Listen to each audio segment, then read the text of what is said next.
What I really wanted to do, I think I want to focus on the actual fish part of it, because I think everybody here is a fish geek of some way. We're all aquarists. I think we're professional aquarists. We're in the business. And I think that's important because we have to understand that as aquarists, we have more empathy and curiosity of life and the life sciences than maybe an average person not in the pet business. And I think that's important because we have to spread our word and our information about these animals so that people take better care of them and connect with these animals. You know, they argue that our business can be detrimental against the coral reefs. But to the contrary, I believe we have long-lasting and very beneficial benefits to the reefs if we do it right through education and conservation. So what we learned today is really just going to be an abbreviation of different groupings of fish that I put together on the general care of how you might want to maintain them in your shop or in your facility. They aren't necessarily the same care that your customers would do at home. Make sense? That's really where I'm going with this, and I kind of try to think of a methodical way of putting these fish together in groups.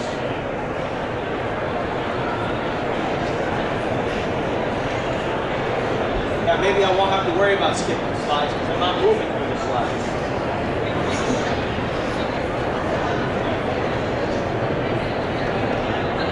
Just to remind you that I will be talking about marine fish exotics, not coral. We're not going to really discuss coral today.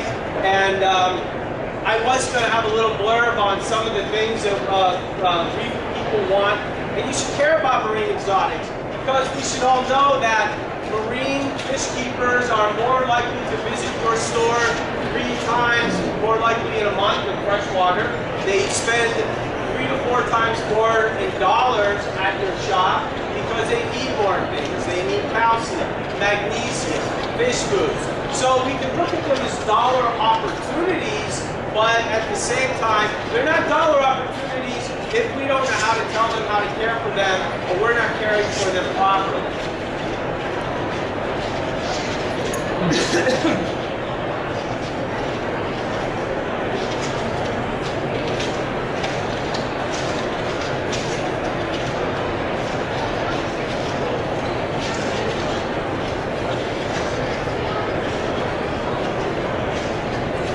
retailer here? Retailers, oh good amount. So you guys know, do you ever get customers that ask you that think marine aquariums are hard to keep? That's the general consensus. They always say, oh, marine aquariums are hard to keep. Try to change your staff into, don't let them think that. Marine aquariums are not hard to keep. They're probably more time consuming and they cost more to set up. They're really not hard to keep. And what you should think about doing for your staff and your group is ask and figure out, you put together a little miniature chart that will tell them how many hours a week should they contribute for this size of a reef tank and for this size of a marine tank. For example, 10-gallon reef, 10-gallon fish, 30-gallon reef, 30-gallon fish, 75, and maybe 100. You have 4 different sizes. How many hours a week do they have to think about that you believe they have to be willing to dedicate to their aquarium?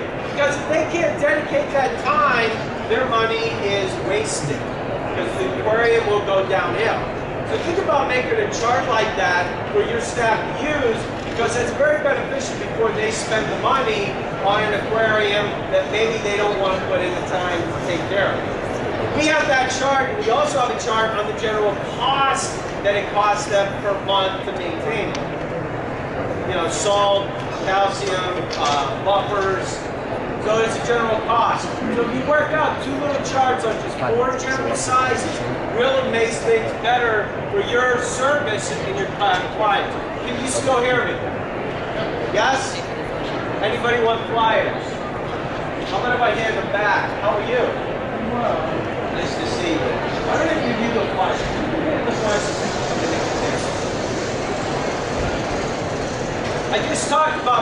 aquariums are sustainable and can be good for marine ecosystem. Think about this. Any one of us that have taken biology, chemistry, or physics, we are somewhat, in high school, we were somewhat familiar with the terms of pH, KH, and salinity. And some of us went to college and we studied in the life sciences. So we became familiar with some of the phyla and taxonomy that we use today. Think about your staff. How much more relevant and meaningful is it now with their care of these organisms?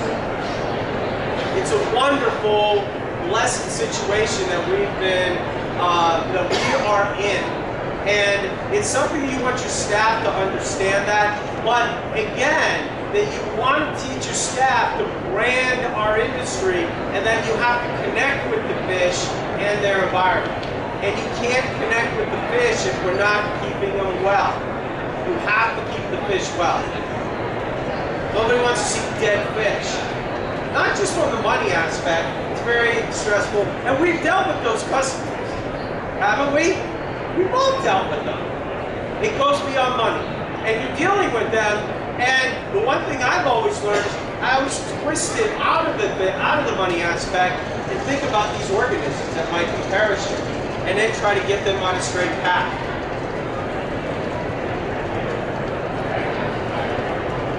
There are 3 different types of marine systems, and they generally require different strategies. There's a fish-only system. If you have fish-only systems in your shop, you generally should have decorative coral in it, rock, inert rock, with a large bioball system, sand filter system, a biological filter system. Usually they're UV'd for irradiation and they're well skimmed. They will somewhat be different from maybe a fowler system, which is fish only with live rock. Some stores have that. They like to use the live rock as their biological filter. I believe in a commercial setting, you should be heavily UV'd in a fowler system, because you don't really have the opportunity to use some of the chemical medications. And unfortunately, part of our game is that fish do get sick through transit. So it would serve you best, if you are going to display in a fowler system, to be heavily UV'd. And then, of course, we have the reef systems. The reef systems should usually not connect with the fish systems. The reef system should not connect with your live rock.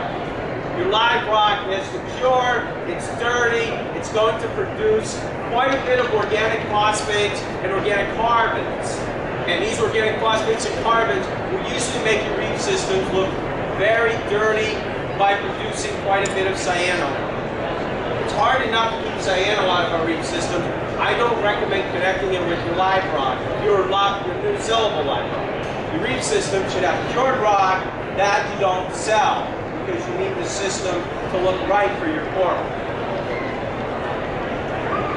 You shouldn't be selling fish out of your reef systems if you can help it. They damage the coral unless you have very good catchers. What amazes me is how many shops I notice have just grated or perforated grates as a reef system. And I said, wow, what happened to displaying your coral on live rock? Because isn't that what your customers are buying? Shouldn't they be able to look at kind of what it looks like when it goes home? We all have frag systems where we got the frags in the grates. I have it too. But you should also have another system that shows people what mother colonies look like where it's on live rock. You should definitely do that. I noticed a lot of shops that don't do that anymore. Where's the inspiration? I don't get it. You can't inspire people to want to go home and do that. So I'm going to break these down. The first set of group I want to talk about are simple nano. These are the easy fish. These are fish that you can generally use for starter fish with people, small tanks. You can keep these in, people like to use the Mars system. They aren't usually heavily skimmed. They're not heavily UV'd or UV'd at all. And these are fish that are less likely to be compromised in those kind of settings. The real hardy ones, easy to feed.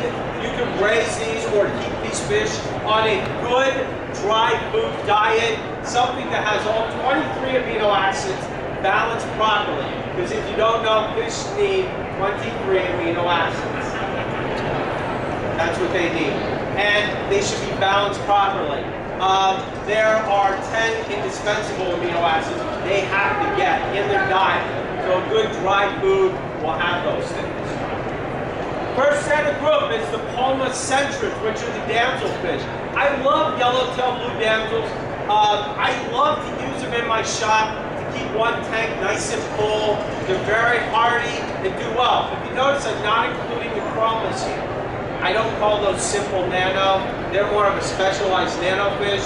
We've all been through the green chromas and blue ring chromas. Yeah, everybody lost a few of those in their time.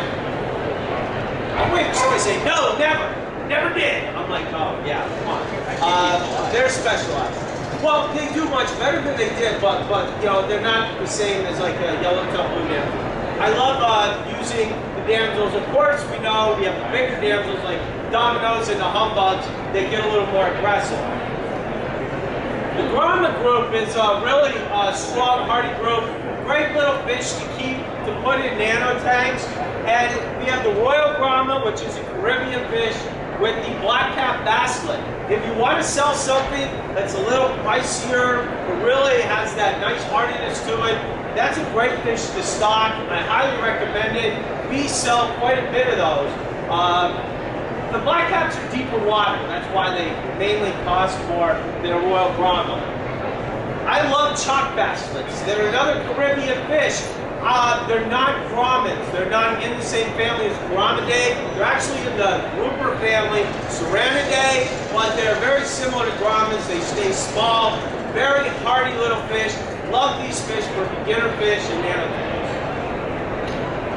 And I couldn't do this without my favorite, the Swiss Guard basslet. I love the counter to this is the Swalesi basslet, which is the Indo-Pacific version. These are cave basslets, and they are pricey. Really hardy, but they're cryptic. Very cryptic fish.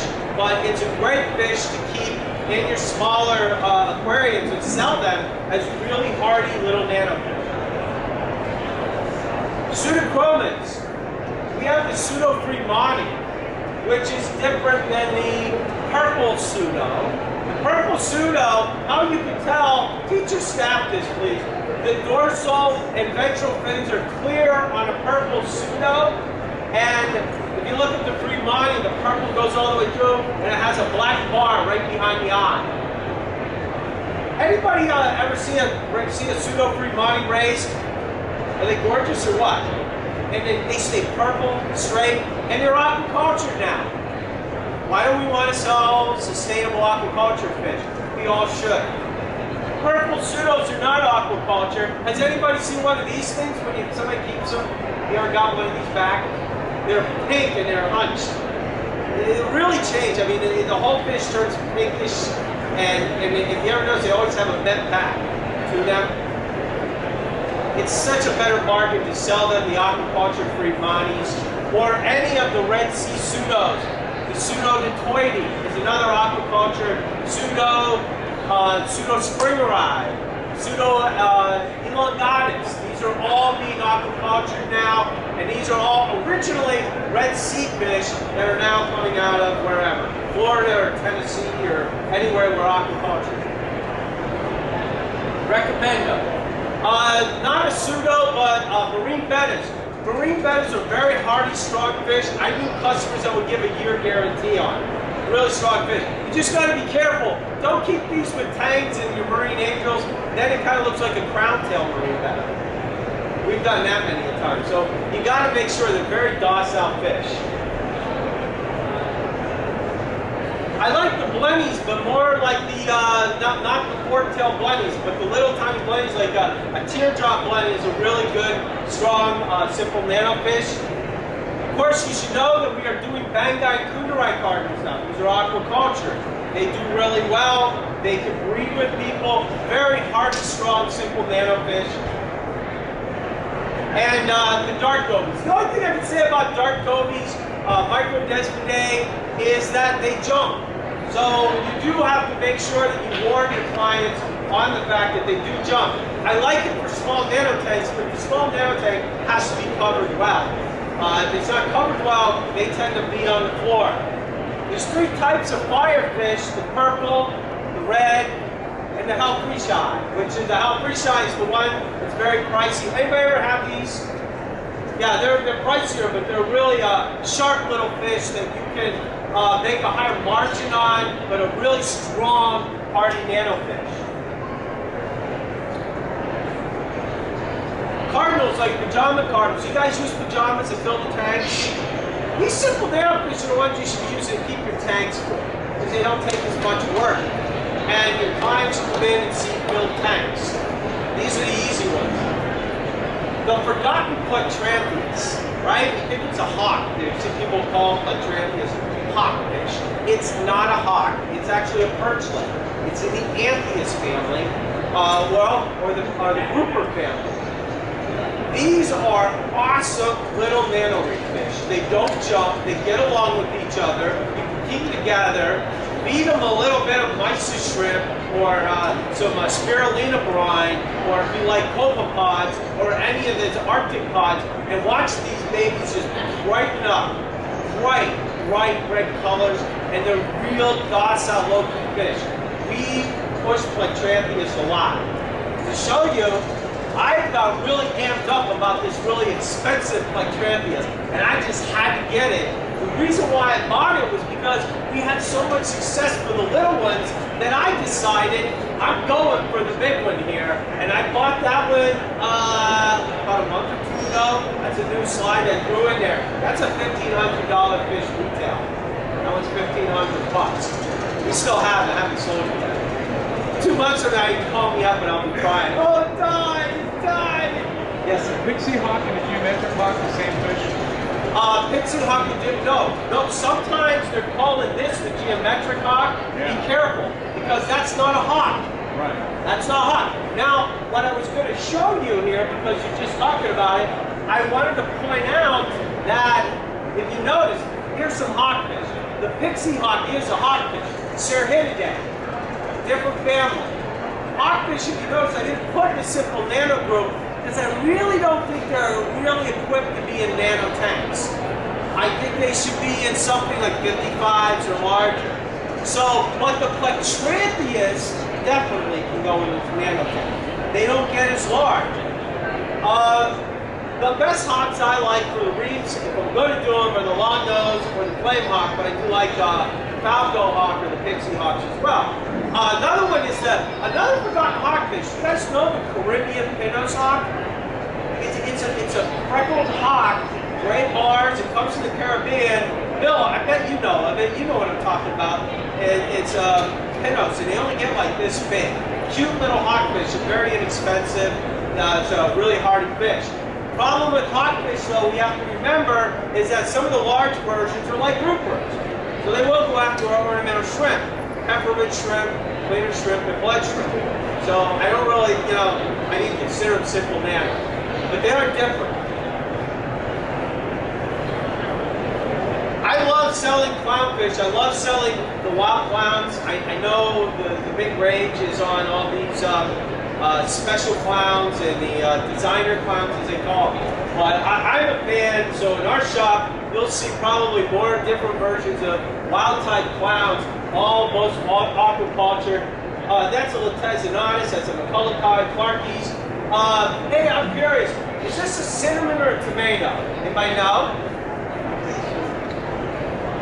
Go ahead, what? Yeah, that's what everybody thinks. It's not. It's a tomato. You know how you know the difference between tomato and cinnamon? Don't look for the black bar. Look at the pectoral fins, pelvic fin. If it's a solid orange pelvic fin, it's Pronatus, which is a tomato. If it's black, it's a Melanophis, which is cinnamon. But teach your staff. That's a cool little fact to teach your staff. But even tomatoes will get that big black on the back. So that actually is a tomato plant right there. But either way, they're great clownfish. Do you guys intermingle the clownfish to keep them separate, I hope. Do you recommend your clients that they buy one species per tank? You should. If you don't, I'm not a fan of trying to mix maroons with cinnamons or maroons with ocellaires. I don't even mix perch with ocellaires. So we keep, you stick to a clown species, keep them separate. Maybe in an enormous tank situation, you got a little leeway there, but I think it's wise to keep them separate. I try to keep a single clown in nano tanks. Right. A single clown, unless you have an established breeding pair. Is that? No, that's right. I agree. I agree with that. I think that's right up there in the same thing. And there are certain clowns like maroons. They're very difficult to pair anyway. Yeah. I mean, it's really, unless you're buying a pair, it's very difficult. It's not like ocellaires or Nemo. We can buy a big one, buy a smaller one, you can set them up with it, and they can pick a large or small out of the batch. But maroons, even the babies, they tear each other up. They just really go after each other. We don't even try it. We always tell them with maroons, keep one per tank. Let's move on to specialized nano. Now, what these fish are like, these are smaller fish, but these fish don't live as easily as the last group. They usually need specialized diets. I think the biggest thing with specialized nano is they transport, and they are generally weakened through transportation. So you have the same attitude like the green chromas here, where you can buy, and your customers will buy 6 green chromas because they want a schooling batch, and they lose them. And they come in and they're, oh, what am I doing wrong? What am I doing wrong? And where are I going? Oh, I don't know if you're doing anything wrong. These fish just go through a tremendous amount of stress through transit, and for some reason, we haven't tended to get through that. But we will soon. I'm going to show you something in a minute that's going to show you, I'll tell you a story about a fish that I remember. We killed them all, and now if you kill them, you'll look down upon it. I'll show you what it is in a minute. So we'll get by that. Watch me go, because I flip-flopped on this one. I almost put this one into simple nano, but I was like, I got enough slides in the simple nano. So I put it in specialized nano. I actually like watching gobies a lot for deep sand beds, because they actually will put a hole in there. We can pair them with pistol shrimp. Are you guys into the pistol shrimp? Watching the goby thing? You gotta be into that. Because that's the new rage. You gotta have some pistol shrimp and watch them paired together. They'll make nice little burrows. I like it way better than sleepers, because sleepers are sand sifters. We should all know that it's a struggle to keep those things over a year, right? You guys, anybody disagree with me? Gold-headed sleepers, orange diamonds. I would much rather see my clients buy a little watchman goby. We sell a little variety of cheap ones. That one's actually a more expensive one to Dracula, but we do sell cheap ones as well. Opisthonathans are your jawfish. Blue spotted jaw, really hardy fish. It's expensive, it's real hardy. Biggest thing with jawfish is deep tanks, 55 at least that depth, because they're going to go out. Deep sand beds are very helpful with usually live rod. Deep sand beds are generally helpful for all of these fish. The dragonettes or the calliominids. Do you guys still price these things scooter blennies? You might do that? Shame on you. They're actually not blennies, they're dragonettes. They're actually related to mandarins. And they're hardy, a little harder than mandarins. There's the red dragonette, there's the brown dragonette. And I guess you want people to understand they aren't blennies maybe, because people have this myth that blennies eat algae. These things pick at microalgae, but they're really more of an omnivorous fish. They eat small crustaceans as well as microalgae and sponge that are on live rock. But they're actually not blennies, if you didn't know that. They're actually dragonettes. Some of the amphias get large, but some of the smaller amphias like Bartlett's, I call them specialized nano because they need to eat and they have to eat. I remember back in the late 80s and the early 90s, we killed every amphias that ever came into us. Very difficult, Squamopendus and Bartlett's, and I could just go on and squarebacks. And nowadays, we do pretty well with amphias. Do you guys do do okay with them. And I think the biggest change that I've seen is the evolution of the food source. Because back in those days, you know, what do we have? We had brine shrimp and live brine shrimp. We didn't even have frozen mysis shrimp back then. Remember that? There's no such thing. We have brine shrimp. Now we have this high protein source mysis shrimp. We have Arctic pods and copepods and fish eggs like roe. Beef fish eggs are roe. It's got a high omega fatty acid source and a high protein source. As you know from watching Discovery or Nature channels, the anthias are what are they? They're the minnows of the sea. They move and they need to have that energy source. That's what's going to keep them healthier. And that's why I think we do better with the anthias today than we used to in the past. Shouldn't you feed anthias like at least 3-4 times a day? Yes. You know what? I don't know if we make it to the end, but that's one of the things I wanted to talk about. I believe you should feed your fish in your shop 3 or 4 times a day. 3 times a day feeding. While we're on the subject, if I don't make it at the end, flake them in the morning.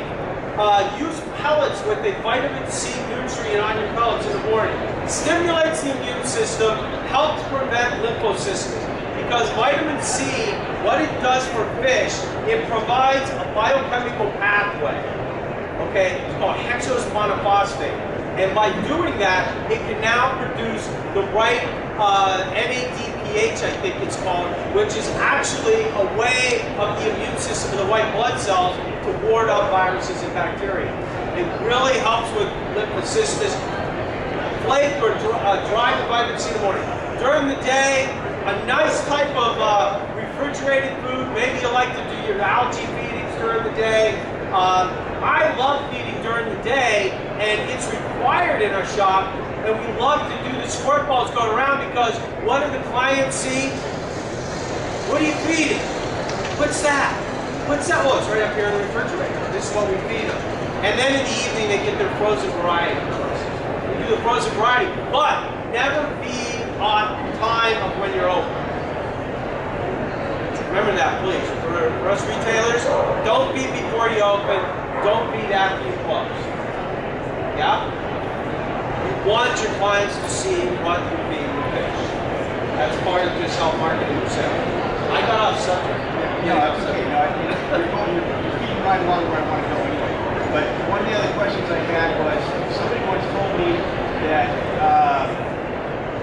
take your frozen cubes and put them in warm water first to bring up so that the temperature of the food is more similar. It's not, you're not throwing in a frozen cube. No. You want it warm to dissolve. No. You know what you do? You get seawater out of your reef tanks or somewhere like that. You put the cubes in seawater. Just let them thaw in 78 degrees seawater. You want to keep the nutrients. The seawater will help retain the nutrients in the food, especially with marine foods. Yeah. Reef wrasses, little reef wrasses like the carpenter wrasses, filament wrasses. Again, another fish that we never did real well with in the 80s and even through some of the 90s. But as you guys know, you guys do well with these fish. Halichoris wrasses like the Melanurus wrasse, close cousin is Christmas wrasse. Christmas wrasse is very similar. You'll just see more red lines down through the lateral part of the body. Now, wrassing is the components of macropharyngodon of the leopard wrasses. I remember when these were impossible, not really impossible anymore. Somebody once told me very recently, live blackworm seems to really be helpful. There's something in the blackworms that tends to keep their gut microbes in check that they do better. I don't know that, but something to think about if you want to try leopard wrasses. This is not a hardy fish. This is not for beginners. Or if you have a compromised system. Yellow chorus wrasses, and as you know, these are not chorus wrasses, they're actually halichoris wrasses. Specialized nano. So, over here I have a yellow-headed jawfish, and we buy these, and I buy these from 10 minutes. Buy these from numerous suppliers, and with the suppliers, we get good batches, and I get bad batches, and I try them from this supplier, this supplier, this supplier, this supplier. It seems to be a hit and miss for me. Has anybody else experienced that with yellow? It's just like you're just rolling the dice, and we do that. The fish I want to talk about is the old 6-line wrasse. How do you guys do with 6-line wrasses? Pretty good? Yeah, so do we. I remember we buy 20 of them and you hope one lived. Do you remember those days? Do you guys remember that? We buy 20 of them and you're like, oh, if I can get one out of this bag. So things have changed. I think we have better collecting now. I think that's changed. I think we do better nutritionally wise. So I do think there's hope that we'll have green chromuses. And in a few years from now, maybe 5 years from now, we'll look back at my presentation and say, that guy was goofy. Green chromus live like they're as hardy as an Eotetra. These things are great. So I hope we get to that level someday. Sometimes you have to remember that your wholesalers can't hold these fish for a long time, especially specialized nanofish. And I've heard people complain about a wholesaler. They don't quarantine enough. They don't hold them long enough. Well, when you take something like a mandarin or a dragonet, it's got to move through the chain a little bit quicker. I think angels and tanks should be quarantined and looked after and fed. And certain fish, we have to get them through to a better TLC in the tank with live rock at the shop or in your customer's house or your client's home, where they can start eating off the rock. Remember that quarantining isn't always best served. Examples of food that we feed our anthias and reef wrasses.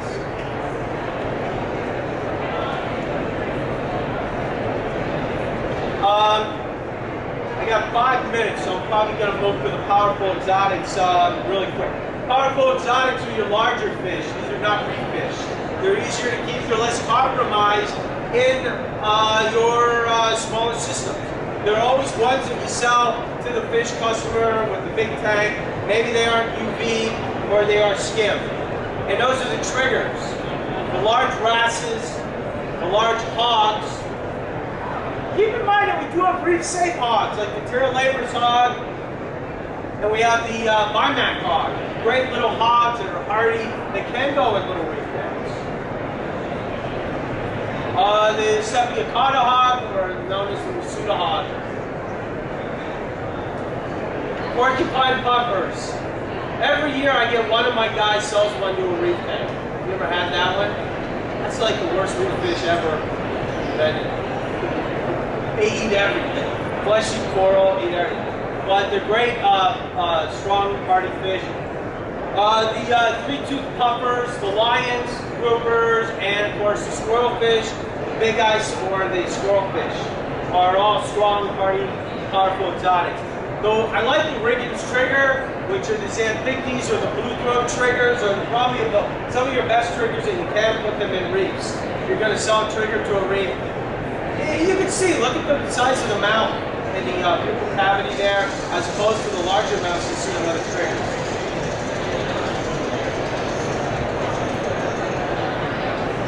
Most of these powerful exotics, like the eels and the Erathon puffers, they need to be in big tanks, 75, 90s, 125-gallon tanks. When you display them in your shop, I've seen shops that display these fish where they'll have a 6-inch Niger trigger in like a Mars cube, and I don't know, I'm not sure I like that. I'm not a fan of those. I really hope that if you're displaying these bigger fish, you have a larger tank to display them in, and you have the space for them. I know that's why we have a variety of tank sizes in our system to display the fish properly. This is lateral line disorder, which happens often on large fish. Lateral line disorder happens when the systems are dirty. Their lack of vacuuming, they don't clean the gravel bed often, they're under UV, they're under water change. I've read a lot of material on LLD, and LLD is a mystery to a lot of us. But if you ever notice, when you read through all this stuff, I've heard of carbon, the carbon pore gets inside of the pores, affects the pores. And that's a bacterial infection that is actually affecting the epithelial cells of the fish. But when you really boil it down, it's really just an immune function, you know? And what it is you just got to do water changes, keep your systems clean, get the UV and skimming up. Tell your clients the same thing. You ever notice they happen in tanks where it's a 55, underfiltered, under UV? That's when you tend to see it on more tanks than not. and you see it in systems. Anybody have a problem with that in their shop, LLD? Vitamin C or pellets every morning. We do it every morning. It's a great way to get rid of lymphocysts.